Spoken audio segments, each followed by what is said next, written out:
Kalau kita perhatikan listriknya ini, listriknya belum pas ya Pak? Oh iya, belum pas.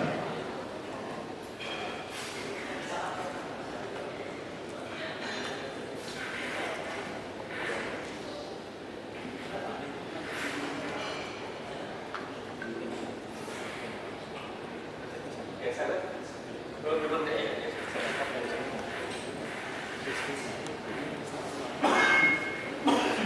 Ini yang mati, tinggal nyalakan.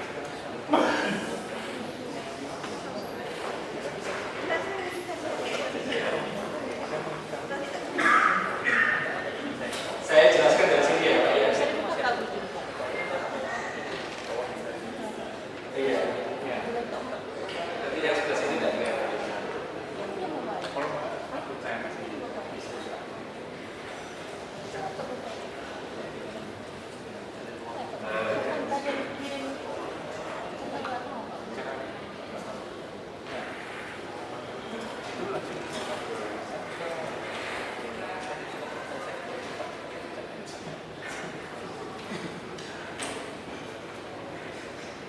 Baik Pak, kalau dari contoh ini ya Pak ya, dari contoh yang saya buat ini, CPNK 2 ini Bapak ya, CPNK 2 yang di breakdown atau direformulasi dari CPNK 2 ini menjadi 4 sub CPNK.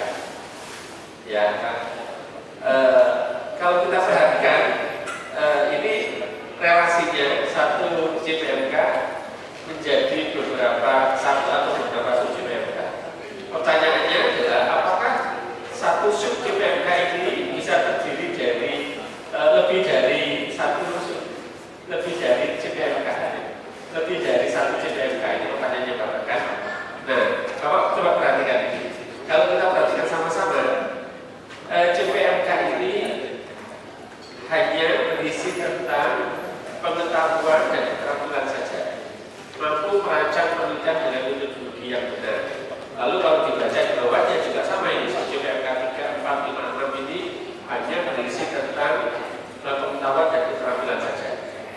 Sekarang pertanyaannya adalah apakah tidak ada CPL yang lain yang bisa dibebankan ke CPNK ini? Ya, sudah ya Pak ya? Oke, kalau sudah. Nah, ternyata Bapak ada CPL ya, yang terkait dengan sikap dan keterampilan ini, ya sikap dan keterampilan, tambah namanya CPL 8 dan CPL 9 ini, yang bisa dibebankan ke sini, ke CPNK yang ada di bawah sini. Ya, jadi kita cari CPL apa yang terkait dengan sikap dan keterampilan yang bisa ditambahkan ke CPL ini. Ya, lalu kita dapatkan CPL 8 ini. Ini CPL 8 itu adalah mempresentasikan dengan tanggung jawab dan etika profesional. Ini adalah CPL 8, yang ini CPL 9. Ya.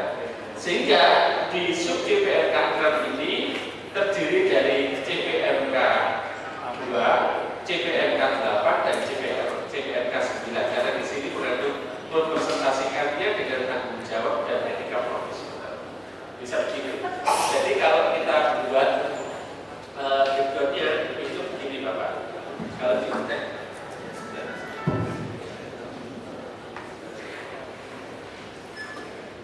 ya, kita buat breakdownnya adalah seperti ini Pak.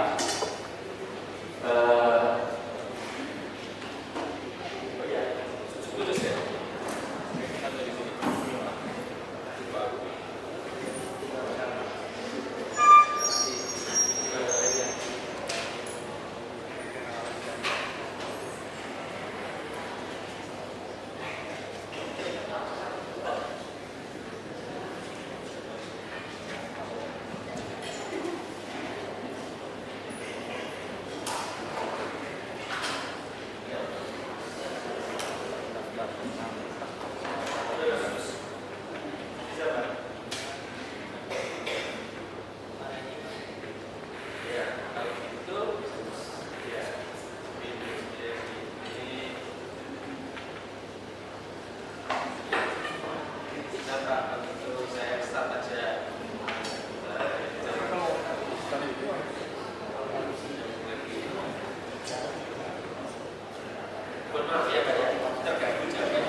melaksanakannya di Jawa Barat, tinggal mampu merancang saja penelitian dengan metodologi yang benar, gitu ya Pak. Sampai di sini dulu ya.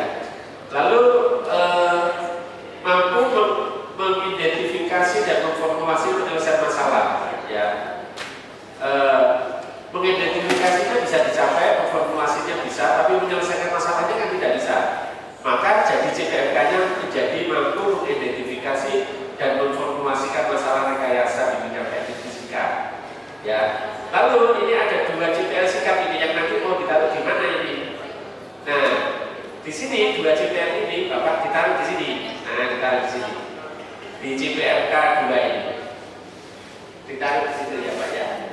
Ya, supaya nanti pada saat mencapai CPMK 2, CPL 8 dan 9 juga bisa teratur ini.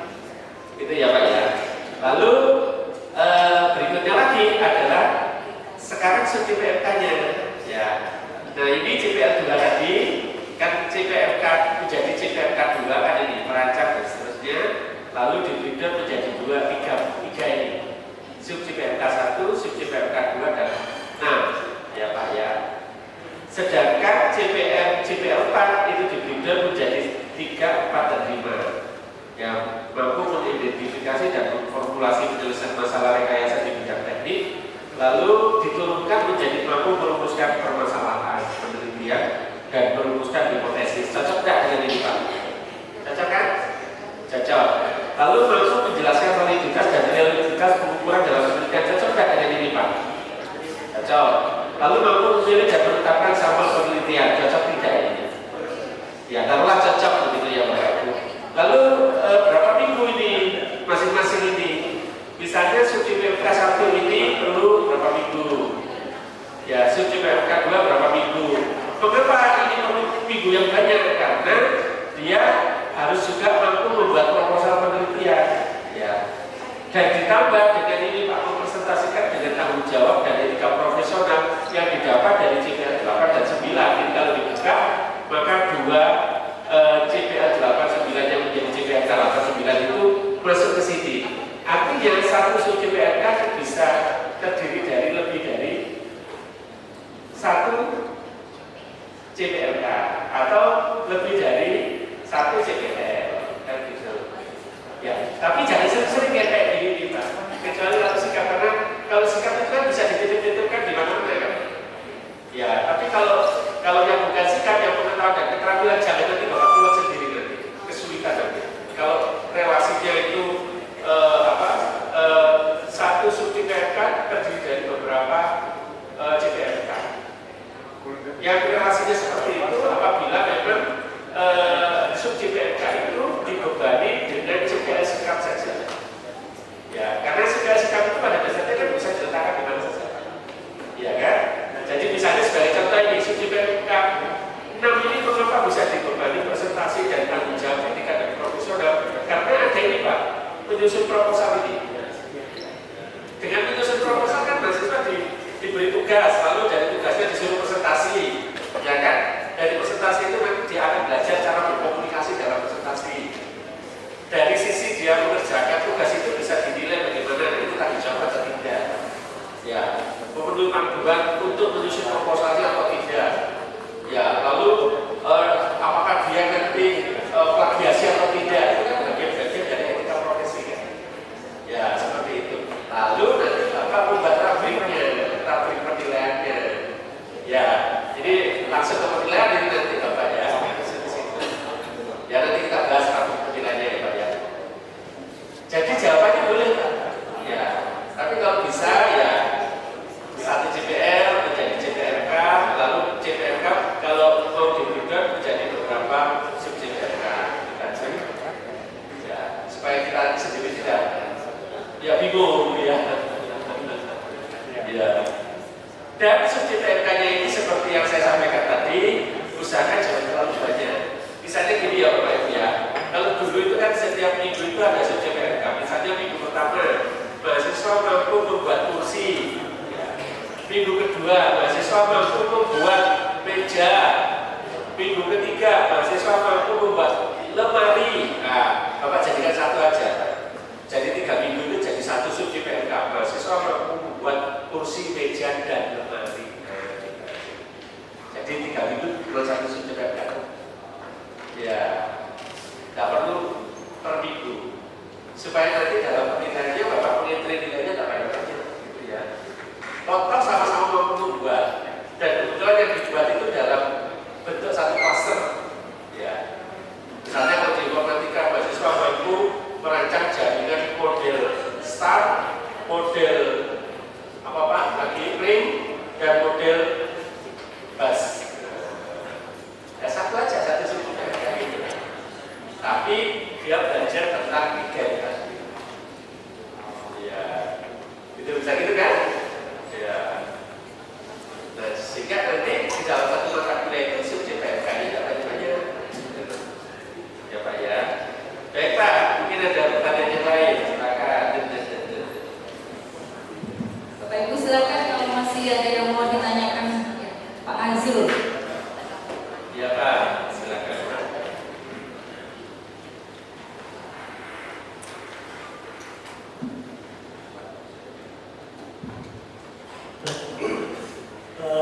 Terima kasih atas kesempatan yang diberikan. Perkenalkan saya Azrul Pak dari Prodi Fisika. Ada beberapa hal yang ingin saya tanyakan kesempatan ini terkait dengan penentuan CPMK ya. Ya Pak. Yang pertama adalah misalnya begini Pak. Misalnya salah satu capaian pembelajarannya itu adalah masuk Prodi Fisika mampu menggunakan perangkat matematika untuk menganalisis fenomena fisik. Ya. Nah, perangkat matematika ini kan luas Pak. Ya. Mulai dari hubungan, integral dan sebagainya. Nah, bagaimana model merumuskannya? Apakah kita harus secara detail satu persatu, misalnya mampu melakukan integralan, misalnya mampu melakukan analisis trigonometri, misalnya dan sebagainya. Apakah harus kita buat satu persatu? Karena kan bisa jadi berbeda, Pak. Jadi kayak kemampuan integral, kemampuan matrik itu kan bisa jadi berbeda, gitu. Tapi dia dibuat dalam satu capaian pembelajaran perangkat matematika itu, Pak. Karena memang di tempat kami di Prodi Fisika kami punya banyak sekali mata kuliah matematika. Matematika 1, 2, 3 matematika 1. Itu yang pertama. Yang kedua ini terkait dengan paradigma OBE ini. Terkait dengan paradigma OBE, kami kadang-kadang memiliki masih merasa kebingungan terkait dengan bagaimana kompetensi itu kita kaitkan dengan konten materi, Pak. Oh iya. Ya, konten, karena kita pahami bahwa sebenarnya konten itu juga akan mendukung capaian atau kompetensi dari lulusan kita, begitu Pak. Tetapi kalau kita mau ambil semua konten itu, ya nggak akan selesai-selesai. Karena kan ada banyak sekali, misalnya babnya tentang ABCD itu kan banyak sekali, Pak. Nah ini kami terus terang masih kebingungan, apalagi dari asosiasi profesi itu memberikan tuntutan konten minimum, Pak. Jadi konten minimum, misalnya mata kuliah A, kan ada mata kuliah yang sifatnya khas ya, khas dari program studi itu. Jadi itu oleh asosiasi profesi kita diberikan konten minimum. Ya, dan kalau kita terjemahkan ke dalam bobot SKS, konten minimum itu bisa jadi sangat banyak sekali Pak SKS-nya itu. Ya. Jadi akibatnya apa? Akibatnya kami mengalami kesulitan nih untuk memetakan dari konten itu ke kompetensi yang atau arah OBE itu Pak. Karena yang kita lihat kan outcome-nya begitu. Jadi memetakan CPL atau belajar lulusan itu dikaitkan dengan konten itu kami masih kesulitan. Terima kasih. Assalamualaikum warahmatullahi wabarakatuh. Waalaikumsalam warahmatullahi wabarakatuh. Ya, Bu. Baik, Bu. Yang pertama adalah terkait dengan penjabaran CPL di dalam mata kuliah. Misalnya tadi untuk memberikan contoh, mahasiswa mampu menggunakan perangkat matematika dalam bidang fisika misalnya. Ini CPL ya Pak ya? Nah CPL itu mau dipakai di mana? Bapak mau dipakai di mana? Dibebankan ke mata kuliah apa? Bapak ada mata kuliah mekanika fluida? Ada Pak. Nah misalnya semester berapa? Semester 5. Semester 5. Baik. Kalau begitu, kalau JPL ini dibebankan ke mata kuliah mekanika fluida, kira-kira di mata kuliah mekanika fluida itu pakai matematika apa ini yang dipakai di situ? Ya, misalnya yang dipakai di situ adalah perangkat matematika yang terkait dengan diferensial dan integral, ya Pak ya. Hanya itu ya Pak ya. Apa sih ya kalau di apa namanya di mekanika fluida itu? Selain diferensial dan integral apa lagi? Ada analisis vektor Pak biasanya. Analisis vektor, ya kayak itu ya. Ya misalnya ada benda yang dicelupkan di dalam air lalu diminta untuk menghitung berapa tekanan yang terjadi pada permukaan benda itu, resultantanya di mana dan arahnya kemana gitu ya. Itu berarti ada analisis kayak vektor. Berarti JPL yang tadi bahwa bisa ubah mahasiswa mampu menggunakan persamaan integral, diferensial dan analisis vektor untuk menyelesaikan ya masalah-masalah fenomena fluida, ya baik yang tertutup maupun yang terbuka. Ya fluida yang terbuka itu yang di kanal terbuka atau fluida statis, gitu Pak.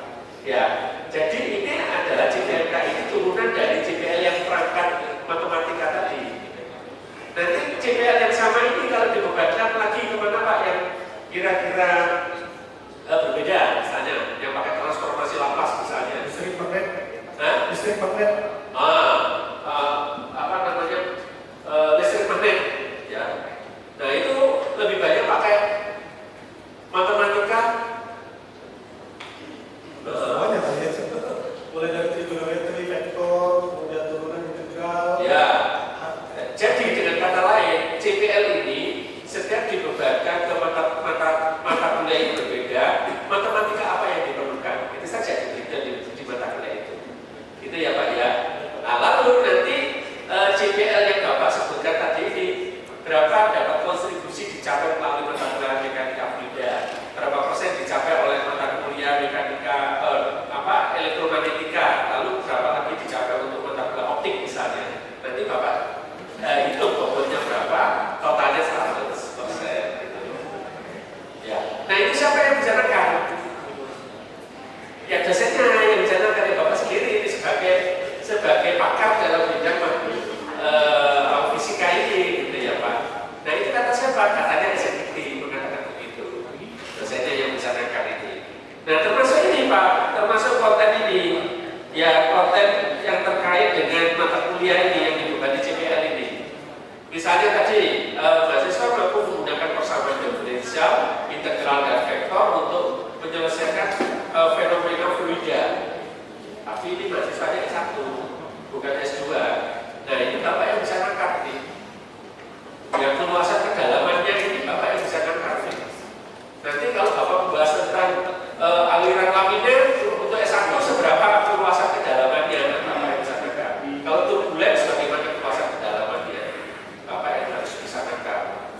Ya, analisis dimensional untuk melihat formulasi dari aliran fluida secara empiris, ya Bapak mesti timbang-timbang. Kalau untuk S1 ini cukup tidak diberikan, jangan-jangan ini tidak perlu ini untuk nanti S2 gitu. Nah ini antara Bapak yang bisa nangkap ini. Yang keluasan kedalamannya itu adalah dosen sesuai bidang keahliannya, gitu ya Pak ya. Sesuai dengan JPL-nya ini Pak, sesuai dengan JPL yang ada ini. Oleh karena itu di dalam JPL itu selalu mengandung bahan kajian. Nah bahan kajian itu nanti kalau diuraikan di dalam bentuk materi pembelajaran, keluasan kedalamannya harus berhasil ditangkap oleh dosen yang bersangkutan. Ya. Nah dosen yang bersangkutan ya tentu saja tidak sendirian, nanti bisa dibicarakan dalam tim kurikulum teachingnya itu. Gimana kalau tidak satu ini dikasih segini cukup, ya sudah cukup katanya banyak ini. Ini nanti kita kasihkan nanti di S2 saja yang ini ya. Itu nanti kesepakatan bersama di tim teachingnya Bapak, gitu ya, dibicarakan di situ. Tentu saja Bapak dalam makar itu bisa jadi melihat referensi dari berbagai lain kan, entah yang di luar negeri ataupun yang di dalam negeri.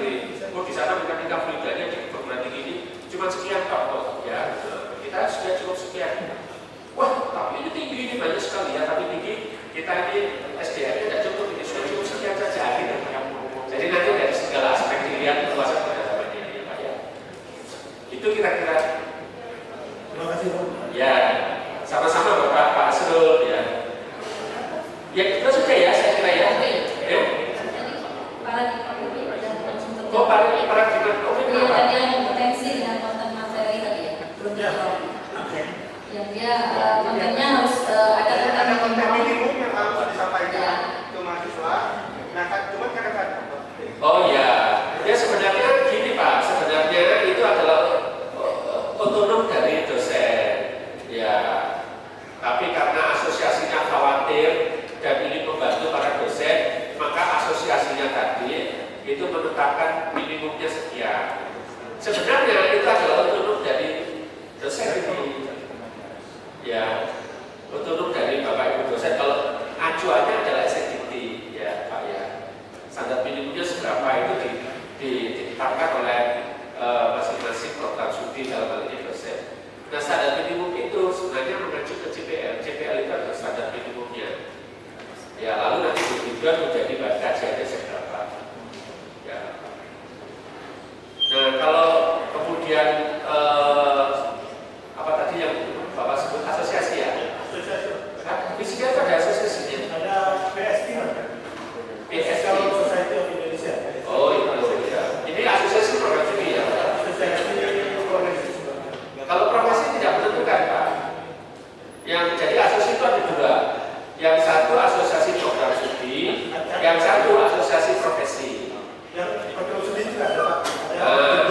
Biasanya yang menetapkan kayak gini ini asosiasi program studi biasanya. Ya, biasanya itu. Tapi asosiasi program studi akan mendengarkan asosiasi profesi. Apa kebutuhan dari stakeholder itu diwakili oleh asosiasi profesi. Ya. Nah, nanti JPL-nya seperti apa, lalu luasan kedalaman kajiannya nanti jadi bahkan bisa sampai jadi mata kuliah, itu yang menetapkan asosiasi prodi. Ya, atas masukan-masukan dari asosiasi profesi. Lah, asosiasi profesi itu pada umumnya bukan orang perguruan tinggi kan, tetapi lulusan yang bekerja dalam profesi itu. Tapi kalau asosiasi prodi, memang anggotanya program studi, itu ya Pak ya, seperti itu. Ya, ya. Oh gitu, ya.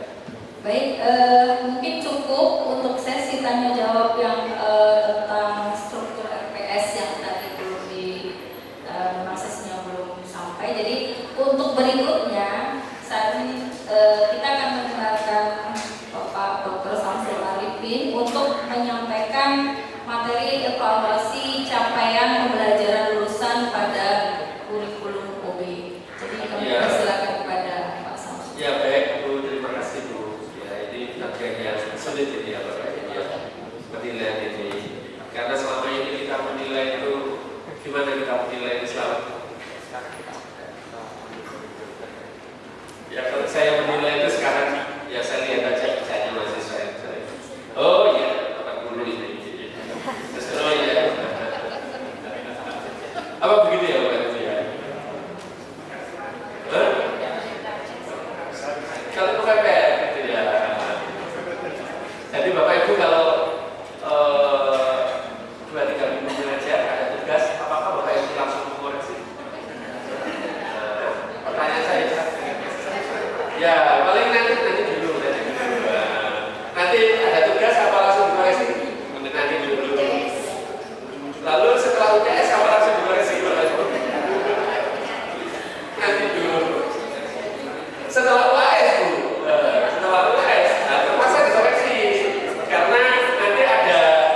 lalu dikoreksi, kemudian setelah kuis dikoreksi, itu nanti di akhir semester itu enak Bapak Ibu. Semua pada sibuk, kita nyantai tinggal gini-gini. Ya sudah selesai. Tapi pengalaman saya Bapak Ibu, saya dibebani kuliah itu 7 macam mata kuliah sampai 8 macam mata kuliah itu biasanya tidak semuanya bisa saya begitukan. Pasti ada 1-2 itu yang saya tergopoh-gopoh menilainya gitu ya. Karena kesibukan yang lain gitu ya. Ya pasti begitu. Sampai saya diberikan bantuan asisten. Jadi di tempat saya itu dosen bisa mengajukan mahasiswa sesuai dengan kriteria dari departemen untuk menjadi asisten. Ya, jadi saya bisa mengajukan asalkan memenuhi kriteria dari yang ditetapkan oleh departemen jurusan maksudnya. Ya, ini asisten itu tugasnya adalah membantu dosen untuk melakukan evaluasi, mempersiapkan berkasnya, ya. Lalu membantu dalam menilai dengan grafik yang ada dan lain-lain Bapak Ibu, itu sangat membantu, ya, sangat membantu. Lalu nanti mahasiswanya dikasih surat penghargaan, kasih sertifikat, ya sebagai asisten dosen. Nah itu nanti menjadi poin buat mahasiswa, ya, ini ada poinnya. Dan mahasiswanya jadi bangga nanti kalau lulus itu. Saya dulu pernah jadi asistennya dosen ini, gitu ya. Dia bangga cerita kemana-mana. Sampai dengan Bapak Ibu kalau sekolah luar negeri atau kemana jadi asistennya profesor kan mesti sampai sekarang walaupun Bapak Ibu sendiri sudah jadi profesor atau jadi dosen senior kan mesti cerita-cerita saya dulu kuliah jadi asisten senior ya. Lalu Bapak Ibu penilaian itu apa? Jadi penilaian itu adalah proses di mana dosen mengidentifikasi dan mengumpulkan data ya dan informasi ya proses penilaian itu Bapak Ibu. Jadi penilaian itu kayak pengukuran gitu loh Bapak Ibu. Ya, dari hasil penilaian itu kita mendapatkan data dan informasi. Jadi Bapak Ibu memberikan tugas, memberikan kuis, UTS, itu disebut dengan penilaian atau pengukuran atas kemampuan mahasiswa. Ya, hasilnya ya memang data dan informasi. Lalu dari data dan informasi itu Bapak Ibu akan melakukan apa? Pengolahan data kan, diolah datanya lalu dianalisis, maka kemudian dari hasil analisis itu mahasiswa ini mau diapakan ini? Mau diremedial atau mahasiswa ini dinyatakan lulus begitu ya Bapak Ibu ya? Dinyatakan lulus atau bagaimana? Atau bisa juga dari data dan informasi ini Bapak Ibu gunakan untuk memperbaiki RPS ya di akhir semester. Misalnya sebagai contoh ini Bapak Ibu. Di akhir semester dari mahasiswa 40 ternyata ada mahasiswa 15 orang yang tidak lulus. Apa yang dilakukan oleh Bapak Ibu? Ya apakah Bapak Ibu menganggap bahwasanya ya sudah memang tidak lulus kok dia. Tapi bisa jadi Bapak merasa 15 orang ini bisa kita gali ya yang nanti hasilnya bisa kita gunakan untuk evaluasi. Misalnya untuk memperbaiki metode pembelajaran, untuk memperbaiki RPS-nya dan lain sebagainya. Nah kalau itu dilakukan itu namanya evaluasi formatif. Evaluasi yang digunakan untuk melakukan perbaikan formatif. Tetapi kalau evaluasi itu digunakan untuk menyatakan mahasiswa ini lulus atau tidak, itu disebut dengan evaluasi sumatif. Ya, evaluasi yang Bapak Ibu gunakan untuk memutuskan. Sumatif itu kan suma itu akhir ya, yang dijumlahkan akhir, keputusan akhir yang akan nanti digunakan untuk memutuskan apakah anak ini lulus atau tidak.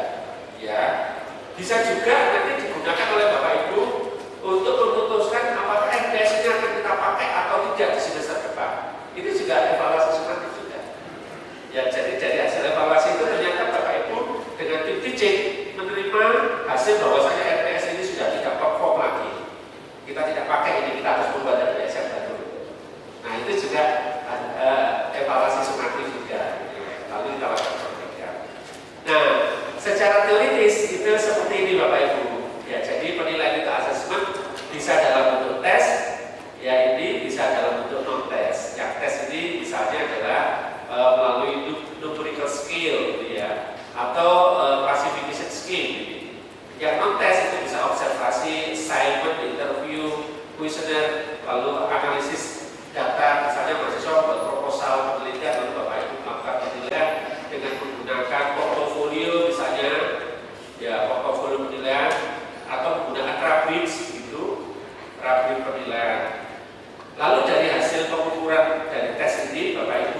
bisa dikombinasi dengan hasil non-tes ini. Ya, tes ini sifatnya adalah measurable, yang non-tes ini adalah observable. Jadi bersama-sama ini. Jadi pada saat mahasiswa presentasi proposal, Bapak Ibu bisa menggunakan tes ini. Ya, tes seberapa jauh pengetahuan yang dikuasai ini pakai tes bisa. Lalu Bapak Ibu juga bisa melakukan observasi bagaimana cara presentasinya, ya, penyampaian presentasinya seperti apa, sikapnya seperti apa, itu pakai non-tes ini. Jadi dalam waktu bersamaan Bapak Ibu bisa pakai instrumen yang digunakan untuk tes yang sifatnya measurable, dapat diukur atau dapat mengukur, lalu yang observable, ya. Dua-duanya ini bisa digabung Bapak Ibu, nilainya bisa digabung jumlah antara hasil tes dan non-tes. Dan dari hasil ini kemudian digunakan satu atau lebih untuk evaluasi. Nah, ini Bapak Ibu bisa baca dalam buku yang dikarang oleh Susan, ya, dan teman-temannya ini. Bukunya judulnya Educational Assessment of Student. Ini buku ini bagus Bapak Ibu. Cuma saya ibunya kok saya belum ketemu ini. Jadi saya beli di Amazon ini Bapak Ibu. Bukunya. Ya itu ya Bapak Ibu. Lalu Bapak Ibu, SNDT pasal 21 dan pasal 23 itu mengatakan begini Pak.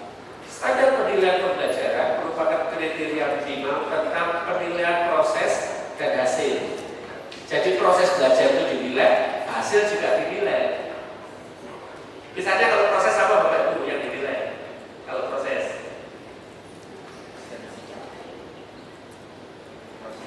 yang dinilai Pak. Misalnya ketepatan dia mengumpulkan tugas, ya, lalu kerapiannya dari yang itu dikumpulkan, terus apa lagi? Ya, cara presentasi gitu ya, itu proses akan dinilai. Lalu kalau hasil apa Bapak Ibu? Kalau hasil, ya CPL-nya itu kemampuan merancang, ya, kemampuan merancangnya tadi, mampu menghitung ya, kemampuan menghitungnya tadi yang dinilai. Lalu yang dinilai dari hasil juga apa Bapak Ibu? Hasil dari belajarnya, produknya apa? Ya, produknya apa ini dalam CPL itu tadi? Ada nggak produknya yang berupa barang bisa, berupa software bisa, gitu ya? Itu Bapak Ibu bisa nilai ini, ya Bu ya. Lalu nanti penilaian itu dalam rangka untuk mengukur pemenuhan capaian pembelajaran ini Bapak Ibu. Ya, jadi penilaian kita itu ujung-ujungnya adalah untuk menilai CPL-nya ini. Dan ini sudah ada sejak tahun 2014 Bapak Ibu. SNDT kita itu, ya SNDT kita yang pertama itu adalah SNDT Permendikbud nomor 49 tahun 2014. Lalu diganti dengan Permendikbud tahun nomor 44 tahun 2015. Lalu diperbarui menjadi Permendikbud nomor 3 tahun 2020. Ini sudah ada sejak tahun itu. Tapi kita kan tidak pernah memperhatikan ini, karena setiap akreditasi kan lembaga akreditasi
makanya disuruh nulis kok nggak bisa, semuanya di luar kepala Bu.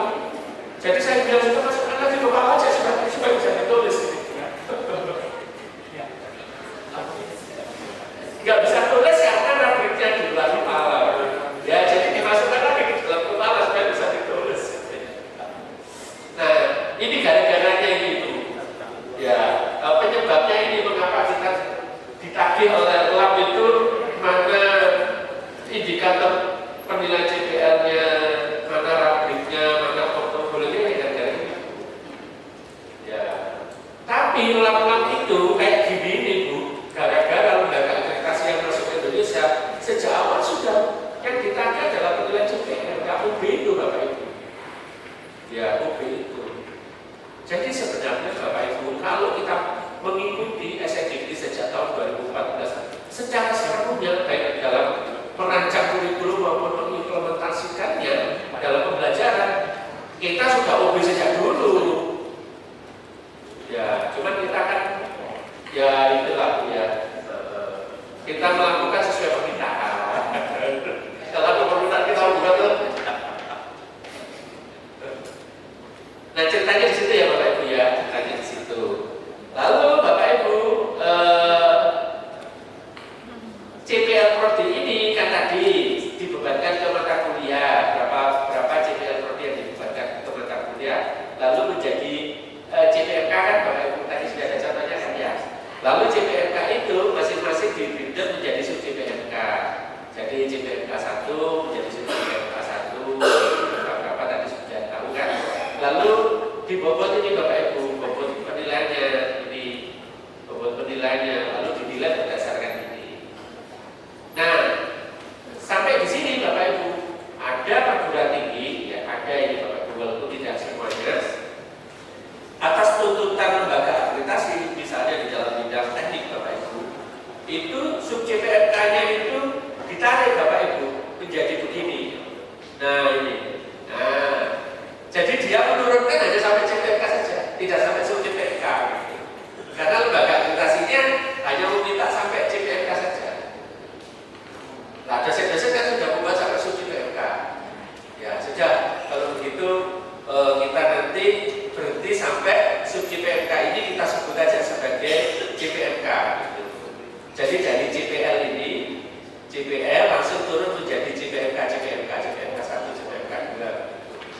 Ya, supaya lebih simpel dalam pemrogramannya. Ya, itu yang dipakai oleh bidang teknik ini, lab teknik. Tapi jangan dipakai kalau lab sama dan lab Infocom tidak begitu. Oh ya, lab sama minta begini ya, sampai CPMK saja. Oh iya, ya sudah, lebih simpel sebenarnya Bu, lebih simpel. Tidak sampai CPMK saja, ya sampai CPMK saja. Lalu menilainya masing-masing ini.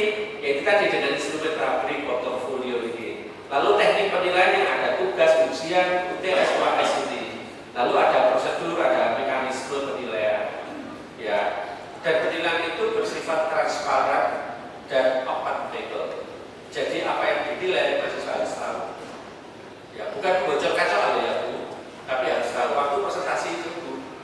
Kita harus memberitahu mahasiswa, nah ini nanti yang dinilai menggunakan rubrik adalah penguasaan terhadap konten yang dipresentasikan, lalu sikap presentasi, lalu pemilihan kata-kata, lalu apalagi gitu ya. Juga harus beritahu supaya mahasiswa bisa mempersiapkan dirinya. Nah itu maksudnya transparan penting dalam penilaian ya, Bapak Ibu ya, seperti itu. Ya. Nah itu ya Bapak Ibu. Sekarang kita berlatih ini Bu. CPL, CPMK, sub-CPMK. Lalu dicari indikatornya ini. Karena sebelum nanti membuat soal indikatornya dulu ini. Misalnya, contohnya, sub-CPMK-nya bunyinya kayak gini. Mampu merancang penelitian dalam bentuk proposal penelitian dan mempresentasikannya dengan kinerja mandiri bermutu dan terukur. Apa indikatornya ini? Indikator itu apa ya Bapak Ibu ya? Indikator itu apa? Ya, indikator. Ya, ada. Misalnya ini Bu ya. Misalnya ruangan ini. Ya, ruangan ini kita katakan ruangan ini nyaman. Apa indikatornya? Indikatornya adalah suhu,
Lalu apalagi indikatornya? Jadi meletakkan indikator ini Bapak Ibu, itu biasanya dosen yang makin senior dan makin sering mengajar ini makin teliti meletakkan titik ukurnya itu. Ya, kalau menurut standar ISO ini Bapak Ibu, di dalam pengukuran ya, menurut standar ISO di dalam pengukuran, satu titik ukur itu paling tidak 5 kali diukur ini Bapak. Satu titik ukur itu. Kalau